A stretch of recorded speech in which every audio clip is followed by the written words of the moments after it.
Nachádzame sa priamo pod hradom Ostrý kameň, ktorý v starých maďarských mapách je označený ako Elesko.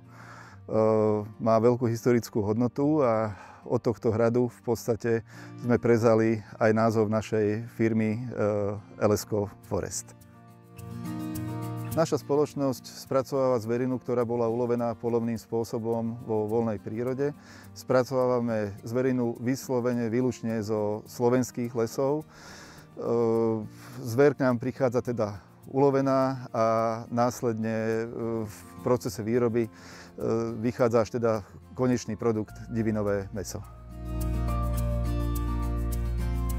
Naša práca je výnimočná v podstate v tom, že sa nám tu podarilo vytvoriť unikátny projekt, kde sme dokázali prepojiť v podstate lesníctvo, starostlivosť o životné prostredie s poľovníctvom a takisto s spracovaním diviny. Je to určitý uzavretý kruh, ktorý úzko spolu súvisí a tým v podstate všetkým týmto veciam, ktoré sú okolo nás, dávame veľkú pridanú hodnotu.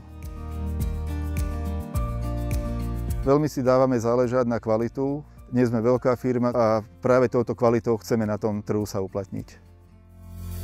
Teší nás zvýšený záujem o divinu a takisto to, že divina sa v poslednej dobe dosť udomácnila v slovenskom gastre, v reštauráciách a na stoloch konečných spotrebiteľov. Na regáloch Metro momentálne ponúkame hlavne mäso z diviny, je to mrazené mäso. Sú tam zastúpené zvieratá ako jeleň, daniel, diviak, srnec a muflón. A ako doplnkový produkt sú naše klobásy, takisto divinové. So spoločnosťou Metro spolupracujeme viac ako 15 rokov. Je to náš najvýznamnejší odberateľ. A vďaka spoločnosti Metro sa naše produkty dostávajú v podstate do reštaurácií na celom Slovensku. Silu lokálnych výrobcov vidím predovšetkým v kvalite ich produktov, ktoré ponúkajú. Nakoľko keď sa chcú presadiť na trhu, si myslím, že sa to dosiahne práve zvýšenou kvalitou.